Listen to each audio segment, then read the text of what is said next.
Saludos cordiales. En esta oportunidad quisiéramos saludar a todos los delegados e invitados a la segunda Convención Internacional Varona 2021, Retos en la Formación del Profesional de la Educación en el siglo XXI, un evento que organiza la Universidad de Ciencias Pedagógicas Enrique José Varona de La Habana, Cuba, y del cual la Red Iberoamericana de Medio Ambiente tiene el enorme placer de ser parte. A todos los delegados e invitados, nuestro más cordial saludo con la seguridad de que el propósito principal de este evento de compartir e intercambiar experiencias y retos en torno a la formación del profesional de la educación en el siglo XXI será posible. Y ello porque el programa científico de esta segunda Convención Internacional Varona 2021 incluye el primer encuentro internacional de ética aplicada, ciencia, conciencia y valores, el 11º encuentro científico de doctores extranjeros egresados de la Universidad de Ciencias Pedagógicas Enrique José Varona y este séptimo simposio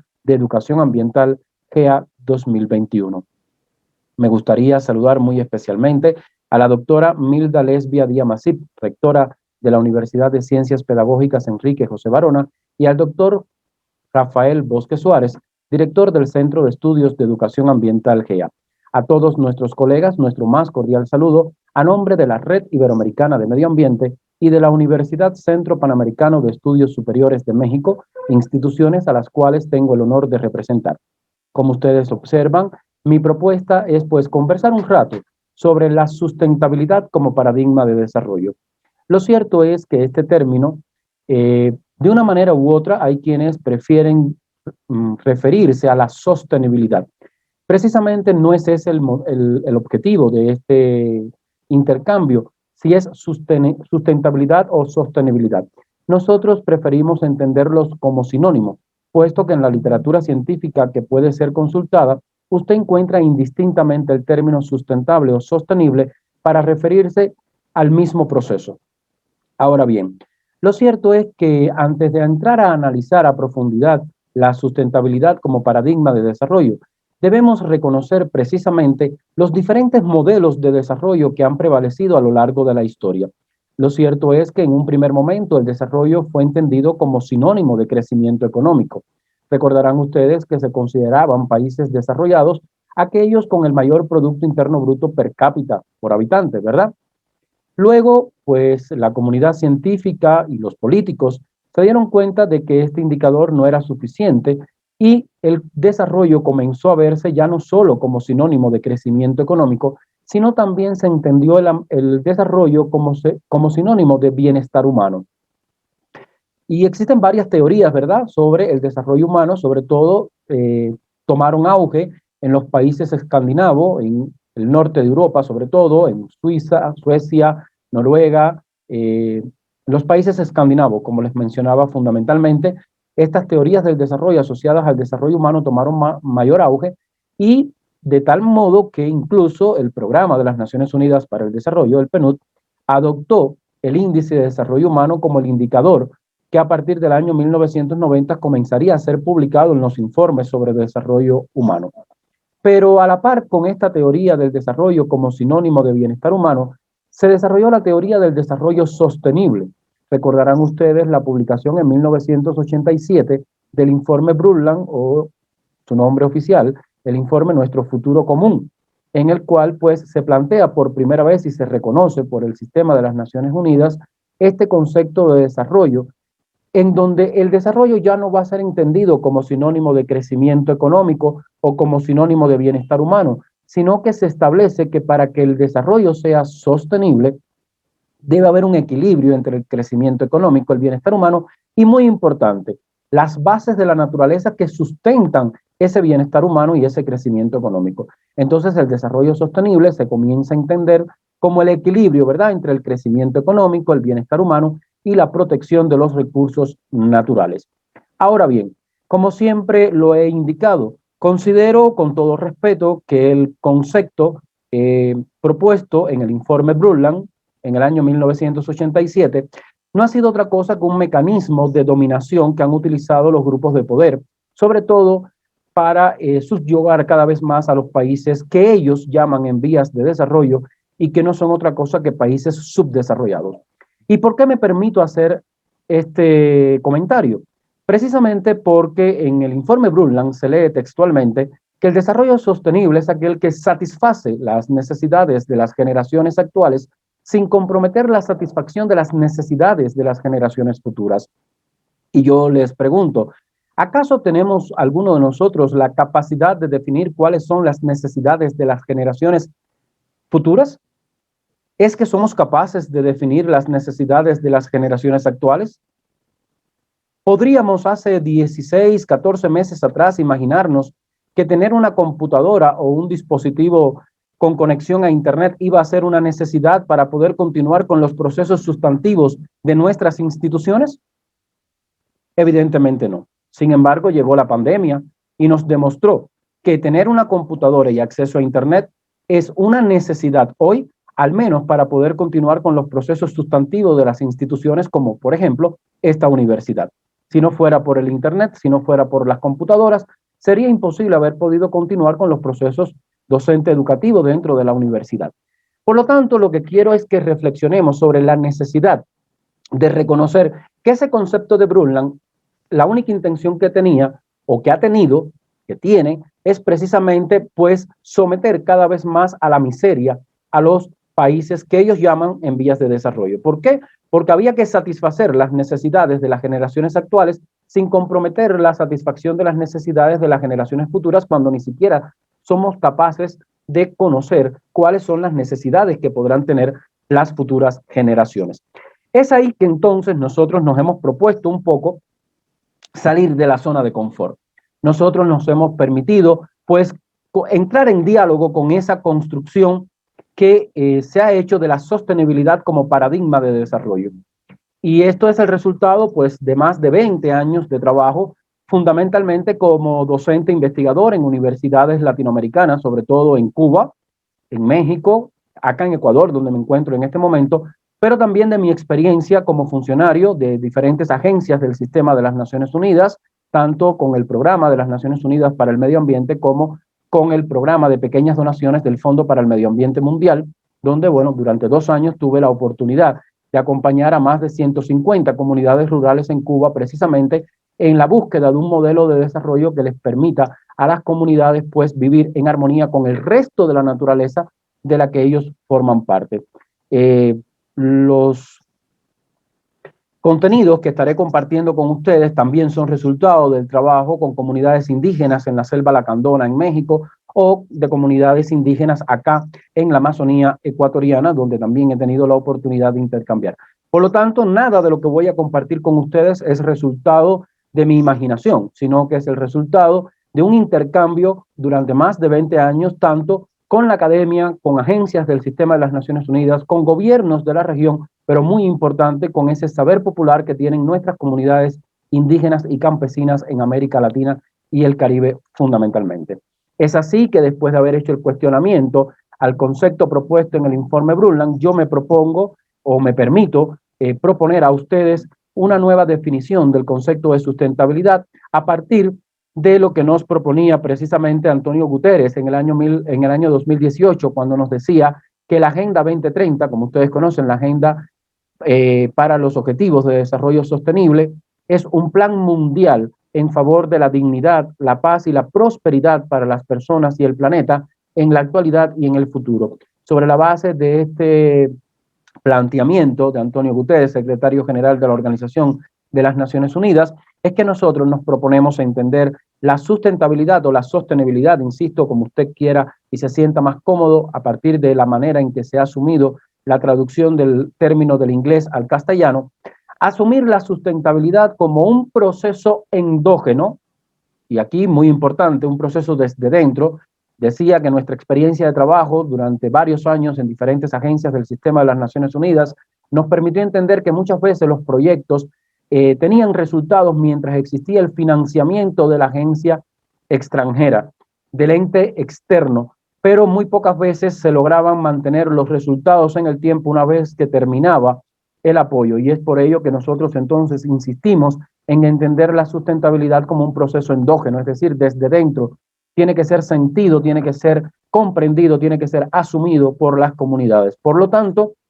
insisto, la sustentabilidad debemos entenderla como un proceso endógeno no solo de identificación, reconocimiento y utilización, sino también, y muy importante, de potenciación de los recursos locales. Muchas veces en los proyectos llamados de desarrollo sostenible que tuvimos la oportunidad de acompañar, se limitaban solamente a la identificación, reconocimiento y, muy importante, a la utilización de los recursos locales, sobre todo los recursos humanos, pero muy pocas veces a la potenciación de esos recursos locales, lo cual nos va a permitir garantizar el equilibrio de los sistemas ambientales. Y más adelante vamos a ver también el cuestionamiento que nosotros hacemos a los clásicos conceptos de ambiente que prevalecen sobre todo en la legislación ambiental de muchos de nuestros países y que por cuestiones de comodidad la comunidad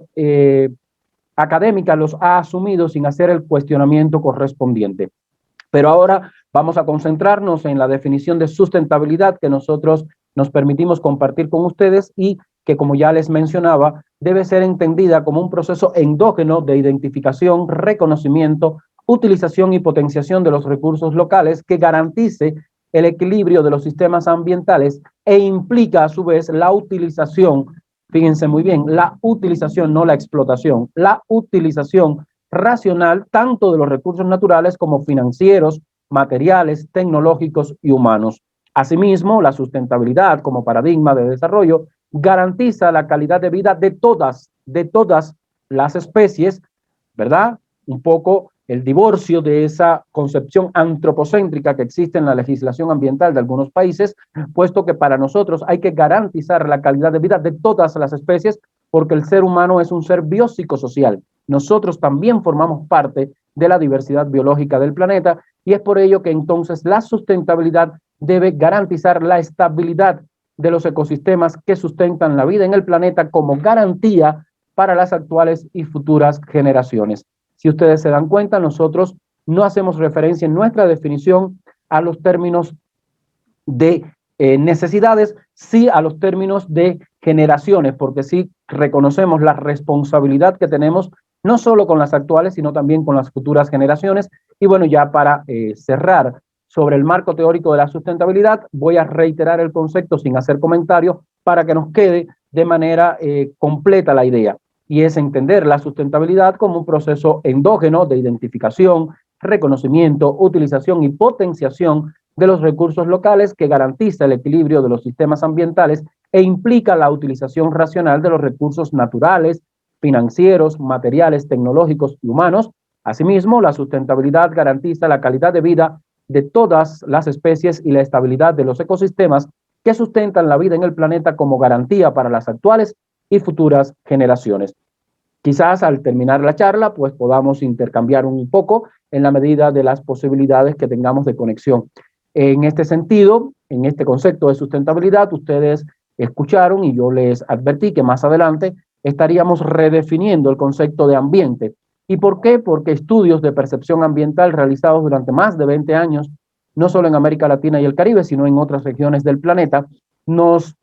permiten concluir que para la inmensa mayoría de la sociedad, el ambiente no es otra cosa que todo lo que nos rodea. Cuando usted le pregunta a las personas, pero ¿y qué es todo lo que nos rodea? La inmensa mayoría de las personas asume el ambiente como sinónimo de naturaleza. Y consideramos que es precisamente ahí donde ha estado una de las principales causas de que no se puedan resolver los problemas ambientales, y es al entender el ambiente como sinónimo de naturaleza, lo cual para nosotros es un error, pero además epistemológicamente no habría habido necesidad de crear una nueva categoría como es el ambiente si este fuera sinónimo de naturaleza. ¿Por qué? Porque nosotros asumimos el ambiente como un complejo sistema de interacción entre la naturaleza y la sociedad. De aquí entonces la necesidad de entender un poco la teoría de los sistemas y la teoría de la complejidad para entonces poder explicar el significado de ambiente que intentamos compartir con ustedes. Insisto, el ambiente debe ser entendido como un complejo sistema de interacción entre la naturaleza y la sociedad, en el que intervienen elementos bióticos y abióticos, que serían esos elementos de la naturaleza, ¿verdad? Las plantas, los animales, los microorganismos. Dentro de los animales estamos nosotros como seres biopsicosociales, pero además de esos elementos bióticos y abióticos, estarían los elementos económicos, psicosociales, culturales, políticos e institucionales. ¿Y por qué digo esto? Y siempre pongo el mismo ejemplo. Es la misma manera en que se relacionan, por ejemplo, los seres humanos que viven en ciudades como La Habana, con casi 3 millones de habitantes, con el resto de la naturaleza de la que forman parte, es la misma manera en que se relacionan esos que viven en La Habana a los que viven en, por ejemplo, Manuel Tame, en la provincia de Guantánamo, o los que viven en Cumanayagua, en la provincia de Cienfuegos, o los que viven en Viñales, en Pinar del Río. Definitivamente no. ¿Por qué? Porque hay elementos económicos, psicosociales, culturales, políticos e institucionales que determinan la estructura, funcionamiento y estabilidad de ese complejo sistema de interacción entre la naturaleza y la sociedad. Y eso es lo que nosotros debemos comprender. Lamentablemente, insisto, para no salir de la zona de confort, muchos de nosotros como docentes, pues preferimos repetir el concepto que está en la Ley 81 de 1997, en el caso de Cuba, Ley de Medio Ambiente, o en cualquier otro marco jurídico de cualquier otro país de la región. Nos resulta más fácil reproducir ese concepto que problematizar con nuestros estudiantes sobre la necesidad de construir un nuevo paradigma de desarrollo desde esa experiencia de vida que tenemos cada uno de nosotros. Entonces, asumiendo ese enorme reto, nosotros hemos propuesto un nuevo concepto de sostenibilidad y un nuevo concepto de ambiente, que entonces es a partir de esto que podemos identificar los principales problemas ambientales que afectan hoy, sobre todo, no solo a Cuba, no solo a América Latina, sino a todo el planeta. Y son problemas ambientales que nos permitimos definir desde un enfoque holístico y sistémico, ¿verdad? Entendiendo el ambiente como un complejo sistema de interacción entre la naturaleza y la sociedad, y a la sostenibilidad como ese proceso endógeno, no solo de identificación, reconocimiento y utilización, sino también de potenciación de los recursos naturales. Y es precisamente a partir de ahí que nosotros planteamos como los principales problemas ambientales a los cuales habría que atender de manera inmediata para poder transitar hacia la sostenibilidad como paradigma de desarrollo. Y así tendríamos entonces que los principales problemas ambientales a escala global, desde un enfoque holístico y sistémico, estarían relacionados con la deforestación, pérdida de la diversidad biológica y degradación de los suelos. Ese como un gran problema ambiental. Muchas veces hemos acompañado proyectos de desarrollo sostenible que están orientados, por ejemplo, a la protección de la cotorra, o a la protección del manguarí, o a la protección del manatí. Sí, qué bien, hay que proteger a una especie en peligro de extinción, pero ese enfoque parcializado, ese enfoque no holístico, es el que no nos hace ver la interacción que tiene esa especie con el ecosistema del que ella forma parte. Y es por ello que nosotros proponemos asumir como un gran problema ambiental la deforestación, pérdida de la diversidad biológica y degradación de los suelos. Porque cuando nosotros estamos deforestando, nosotros estamos contribuyendo a la pérdida de la diversidad biológica y a la vez estamos contribuyendo a la degradación de los suelos. Entonces, entender ese como un gran problema ambiental y cualquier estrategia que vaya a estar encaminada a la solución de estos problemas que podemos entender como uno solo, pues nos permitirán precisamente obtener los resultados esperados. Asimismo, tenemos como un segundo gran problema ambiental. Insisto, esto es un gran problema ambiental y que ustedes, de tener el interés, pueden analizarlos por separado, pero sin perder el enfoque holístico que requiere la solución del problema. El segundo estaría relacionado con la contaminación del aire, el calentamiento global, la disminución del ozono estratosférico y el archifamoso cambio climático. Hay que entender que el calentamiento del planeta es un fenómeno natural. El cambio climático es un fenómeno natural. En la historia geológica han existido las glaciaciones y las interglaciaciones, periodos en los que se enfría y en los que se calienta la Tierra como planeta, ¿verdad? Fue la causa de la extinción de los dinosaurios. Entonces, ese es un proceso natural. ¿Qué sucede? Que producto de la actividad antrópica, producto de la contaminación del aire producido por la emisión de gases de efecto invernadero a la atmósfera, se ha acelerado ese proceso. La acción antrópica lo que ha hecho es acelerar ese proceso y reducir las posibilidades de adaptación de todas las especies que viven en el planeta a esos cambios de temperatura que normalmente han existido en la historia geológica del planeta. Pero nosotros debemos entender que el cambio climático es un problema ambiental muy relacionado y que debe ser analizado desde un enfoque holístico con la contaminación del aire, el cambio global, el calentamiento global, perdón, la disminución del ozono estratosférico. Debemos analizarlo en su conjunto para poder proponer estrategias de mitigación, estrategias de adaptación al cambio climático sobre esa base. Porque si nosotros no reducimos las emisiones de gases de efecto invernadero a la atmósfera, será imposible evitar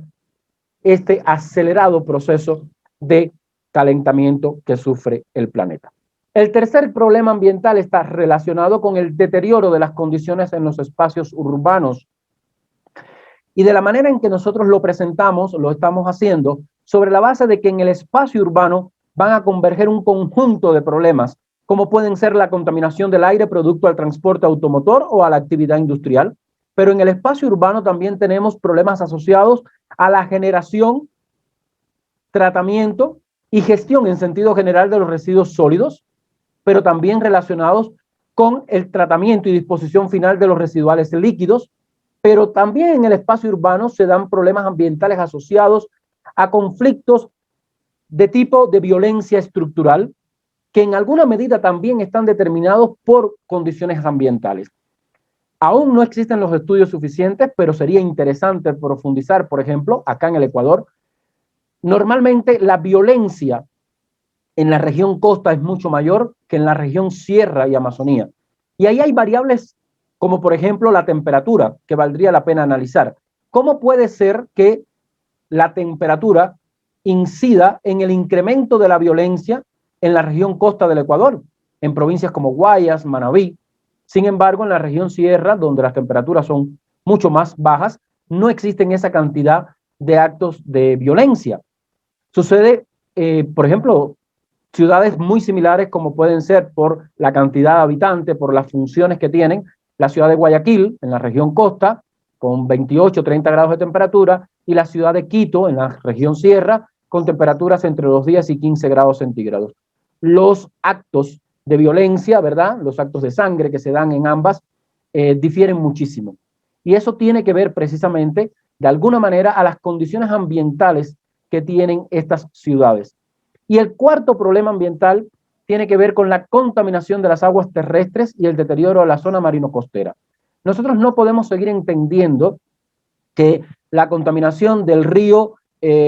supongamos, ahora mismo estoy pensando del río Sasa en la región central del archipiélago cubano, ¿verdad? El río Sasa, todos conocen, nace en Placetas, un municipio de la provincia de Villa Clara. Sin embargo, los efectos de la contaminación sobre el río Sasa no lo sufre la población de Villa Clara, ni la población de Placetas, donde nace el río, sino lo sufren en su inmensa mayoría la población de 6 municipios de la provincia de Santo Espíritu,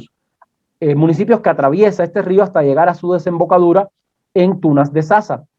Y precisamente no tanto la problemática la tienen quienes viven en la parte alta de la cuenca del río Sasa, sino precisamente quienes viven en la parte baja de la cuenca del río Sasa, porque este río se encuentra represado, ¿verdad? Se redujo el volumen de agua que llega al mar, por lo tanto se ha producido un fenómeno de intrusión salina, se ha salinizado todo el sur de la provincia de Santo Espíritu, sobre todo en los municipios de La Sierpe y del municipio de Santo Espíritu, y se ha reducido la productividad de los suelos agrícolas, donde sabemos que está, por ejemplo, el Cay Arrocero Sur del Jíbaro, uno de los principales productores de arroz del país. Y esto es precisamente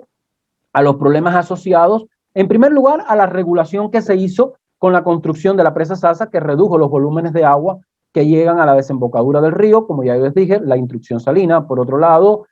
muchas de las especies que viven en esos ambientes, como pueden ser los manglares, también se han visto afectadas, y producto de la contaminación, puesto que el río Sasa se ha convertido pues en el depósito de las aguas residuales de la inmensa mayoría de la población de la provincia de Santo Espíritu, sobre todo de sus principales núcleos urbanos, como son la ciudad de Santo Espíritu o la ciudad de Cabaiguán. Los residuales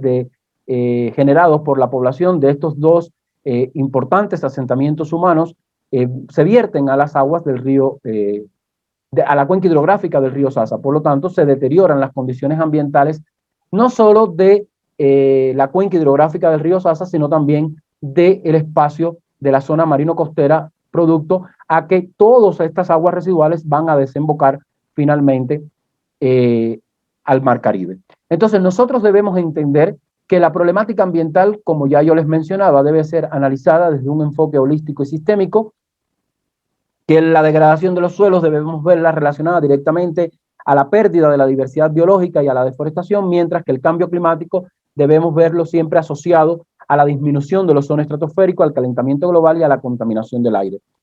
En tanto, el deterioro del espacio o de las condiciones ambientales en los espacios urbanos, ya hablábamos no solo de la contaminación generada por el transporte automotor, tanto la contaminación del aire como el ruido, como puede ser también la gestión de los residuos sólidos o de las aguas residuales, y por otra parte veíamos ya finalmente el tema relacionado con la contaminación de las aguas terrestres y el deterioro de la zona marino-costera. Pero estos son los problemas ambientales. Y yo insisto, el reto no está en ir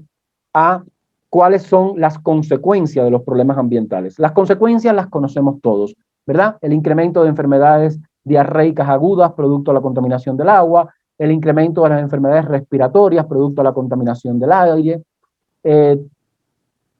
en fin, las consecuencias de la problemática ambiental son múltiples, pero lo más importante es que nosotros seamos capaces de analizar cuáles son las principales causas, porque nosotros donde debemos ir es a las causas del problema. Si nosotros somos capaces de erradicar, eliminar las causas de la problemática ambiental, entonces nosotros podremos resolver los principales problemas ambientales que afectan hoy a la inmensa mayoría de la población mundial, que ya excede los 7.000 millones de habitantes. En este sentido, la principal causa de la problemática ambiental está relacionada con la dinámica poblacional. Por una parte, el crecimiento demográfico. Lamentablemente, nuestro planeta,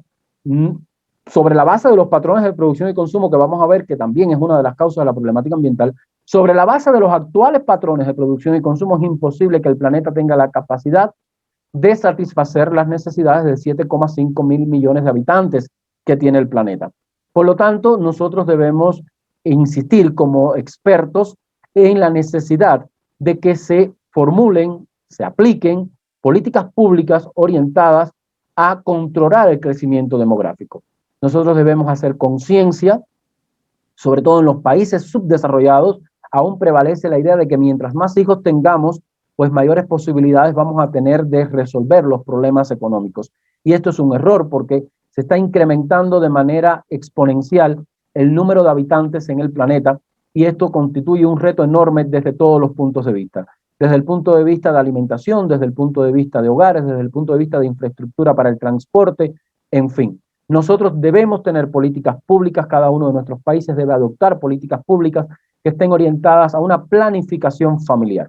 Eso por un lado, y por el otro lado tiene que ver con las migraciones, porque definitivamente las olas migratorias provocan altas presiones sobre los recursos naturales, porque en su inmensa mayoría los migrantes en su movilidad son personas de bajos ingresos y que se ven obligados cuando llegan, ya sea a los países de tránsito o destino, se ven obligados a explotar, ahí sí no es uso racional, ahí es a explotar los recursos naturales para lograr sobrevivir. Entonces también debemos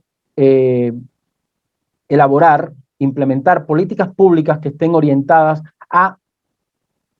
de alguna manera, frenar, de alguna manera, evitar los flujos migratorios. Es decir, tenemos que ir a las causas de las migraciones, tenemos que resolver los problemas que generan las migraciones para que las migraciones a su vez no se constituyan en una causa de la problemática ambiental.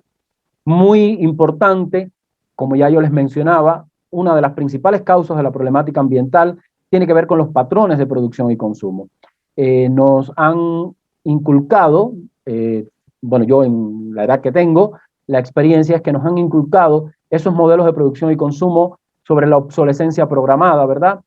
Usted hace unos años se conformaba con que su teléfono celular le permitiera hacer una llamada telefónica y enviar un mensaje de texto. Luego quisimos que los teléfonos celulares pues tuvieran acceso a internet. Ya hoy queremos a través de un teléfono celular pues poder hacer cualquier gestión sin necesidad de salir de casa. Y lo que no nos damos cuenta es que para que eso sea posible tenemos que estar produciendo nuevos teléfonos constantemente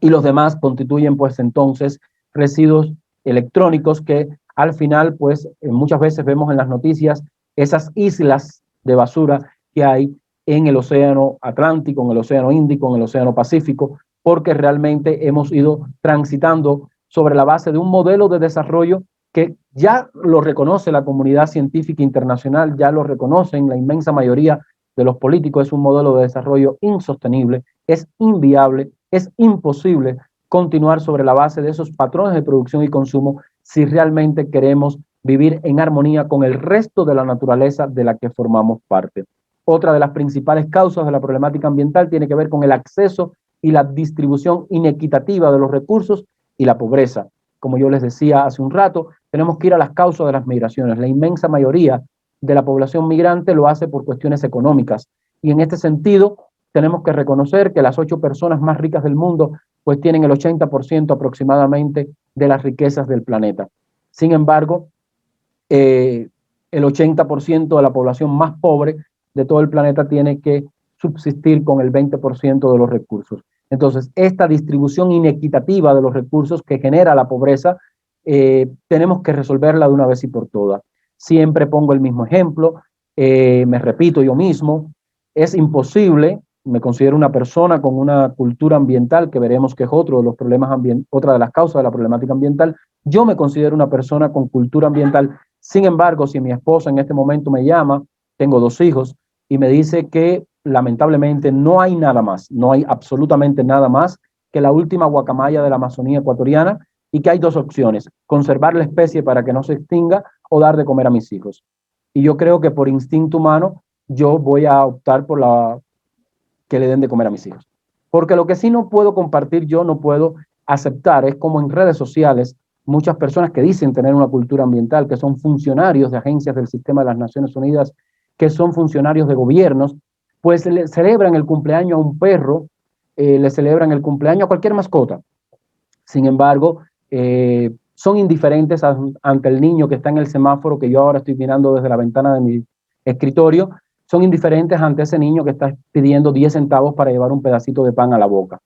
Entonces, ¿cómo es posible que podamos vivir en armonía con el resto de las especies cuando no somos capaces de vivir en armonía con los individuos de la misma especie de la que formamos parte? Entonces, yo creo que por ahí debe empezar el replanteamiento que nos debemos hacer si queremos asumir la sustentabilidad como paradigma de desarrollo. Debe partir de reconocer que tenemos que vivir en armonía con nosotros mismos. Tenemos que acabar con las guerras, tenemos que acabar con esos conflictos que históricamente han lacerado las relaciones entre la especie humana. Y por último, he señalado, pero no menos importante, como una de las principales causas de la problemática ambiental, la falta de cultura ambiental.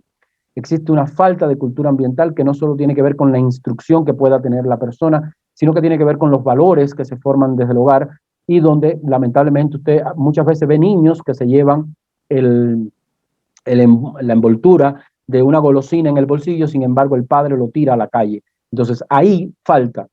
mucho todavía por hacer en materia de educación ambiental, y creo que precisamente este 7º simposio de educación ambiental nos da la oportunidad de debatir y de compartir experiencias que tenemos en varios países de la región en torno a este importante tema. De manera general, estos son los principales problemas ambientales, las principales causas de la problemática ambiental, y como yo les mencionaba, tenemos desde el año 2015 los Objetivos de Desarrollo Sostenible, que son el resultado de los Objetivos de Desarrollo del Milenio aprobados en el año 2000. Tras el incumplimiento de estos, se decidió adoptar 17 Objetivos de Desarrollo Sostenible en el año 2015 hacia el 2030, lo cual estamos conscientes que va a ser imposible cumplir, sobre todo por los retos que ha impuesto la pandemia generada por el coronavirus, pero que definitivamente nos damos cuenta también de que es algo ya normal, puesto que los acuerdos adoptados en la Conferencia de las Naciones Unidas sobre Medio Ambiente y Desarrollo en el año 1992 en la ciudad de Río de Janeiro, en Brasil, no se cumplieron. Precisamente la Agenda 21, aprobada en Río de Janeiro en el año 2000, cuando tuvo lugar la Cumbre del Milenio, se dieron cuenta de que no se habían cumplido los objetivos, los compromisos contraídos, y por ello se aprobaron los Objetivos de Desarrollo del Milenio hacia el 2015. Cuando se pasó revista en el 2015, se dieron cuenta que tampoco se habían cumplido los Objetivos de Desarrollo del Milenio, y se adoptaron los Objetivos de Desarrollo Sostenible hacia el 2030. Aquí tenemos los 17 Objetivos de Desarrollo Sostenible. Como ustedes pueden observar, tienen mucho que ver con esas causas de la problemática ambiental a la cual yo hacía referencia. Si nosotros no enfocamos nuestra atención en estos objetivos, será imposible transitar hacia un nuevo paradigma de desarrollo. Y los Objetivos de Desarrollo Sostenible hacen referencia a poner fin a la pobreza, a poner fin al hambre, a garantizar una vida sana y promover el bienestar para todos y todas las edades, garantizar una educación inclusiva, equitativa y de calidad, lograr la igualdad entre géneros y empoderar a todas las mujeres y las niñas, garantizar la disponibilidad de agua y su gestión sostenible, garantizar el acceso a una energía asequible, proponer el crecimiento económico sostenido, construir infraestructuras resilientes que permita promover la industrialización inclusiva y sostenible y fomentar la innovación, así como reducir la desigualdad en y entre los países, lograr que las ciudades y los asentamientos humanos sean inclusivos, seguros, resilientes y sostenibles, garantizar modalidades de consumo y producción sostenibles, adoptar medidas urgentes para combatir el cambio climático, conservar y utilizar en forma sostenible los océanos, promover el uso sostenible de los ecosistemas, promover sociedades pacíficas e inclusivas para el desarrollo sostenible y fortalecer los medios de ejecución y revitalizar la Alianza Mundial para el Desarrollo Sostenible. Estos son los 17 Objetivos de Desarrollo Sostenible, insisto, aprobados por la Asamblea General de las Naciones Unidas en el año 2015 y del cual la inmensa mayoría de nuestros países son parte. Por lo tanto, tendrían nuestros gobiernos la responsabilidad de responder ante el cumplimiento o no de estos objetivos de desarrollo sostenible, y es ahí el empoderamiento de la sociedad civil para ser parte de este proceso, porque no es solo responsabilidad de los gobiernos de turno, sino es responsabilidad de toda la sociedad. Y sobre la base de esa responsabilidad y del objetivo número 17 planteado en el año 2015, es que la Red Iberoamericana de Medio Ambiente viene trabajando desde el año 1999, 16 años antes de que fueran aprobados los Objetivos de Desarrollo Sostenible. Ya la Red Iberoamericana de Medio Ambiente venía trabajando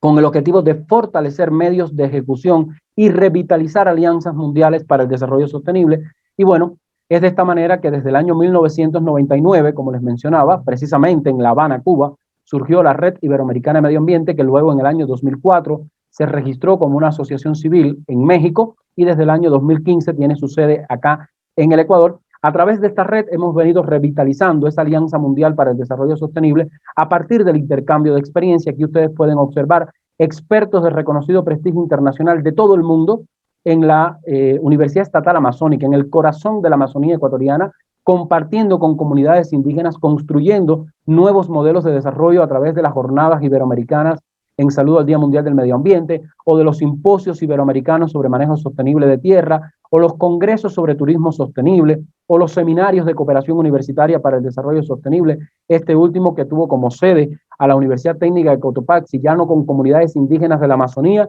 sino con comunidades indígenas de los Andes ecuatorianos, asimismo con las comunidades montubias en la región costa del Ecuador, también en La Habana, en Viñales, en Pinar del Río, en Cuba, y así hemos venido pues promoviendo todos estos tipos de eventos en alianzas con los gobiernos autónomos descentralizados, en este caso de la provincia de Chimborazo, con la Universidad Estatal del Sur de Manabí, con la Universidad Tecnológica de Pereira, en Colombia. Estas son imágenes de algunos de los eventos que como Red Iberoamericana de Medio Ambiente hemos venido organizando durante los últimos 6 años y que nos han permitido otorgar miles de becas para docentes, investigadores y estudiantes latinoamericanos que han tenido la oportunidad de compartir sus experiencias no solo en América Latina, sino, por ejemplo, acá tenemos el Congreso Iberoamericano de Educación Ambiental para la Sustentabilidad, del cual la Universidad de Ciencias Pedagógicas Enrique José Barona fue sede en el año 2020 de manera simultánea con la Universidad de Alcalá de Henares en España. Fue un evento que se hizo de manera simultánea en Ecuador y en España. Aquí están las imágenes. Y bueno, luego vendría la pandemia que nos impondría esta nueva modalidad de trabajo todo el tiempo online, y así se han continuado realizando los eventos con universidades de Ecuador, universidades de Costa Rica, también con universidades de México. Y bueno, para terminar este año nosotros estaremos organizando el Congreso Iberoamericano sobre Turismo Sustentable, que tendrá lugar en el mes de septiembre, acá en la ciudad de Riobamba, de la mano de la prefectura de este territorio, y terminaremos el año con el seminario de cooperación universitaria para el desarrollo sustentable que tendrá lugar en la Escuela Superior Politécnica Manuel Félix López de la provincia de Manabí. Si las condiciones impuestas por la pandemia lo permiten, nos estaremos encontrando de manera física. Caso contrario, nuevamente utilizaremos las plataformas digitales de la Universidad Centro Panamericano de Estudios Superiores de México, nuestro aliado estratégico y punto focal nacional en México, gracias a sus plataformas digitales, pues podemos hacer estos congresos que nos han permitido durante el año anterior y este 2021, pues tener la participación de delegados e invitados de todos los continentes, de Japón, de China, desde Namibia, desde Bélgica, desde Italia, desde España, desde Portugal, es decir,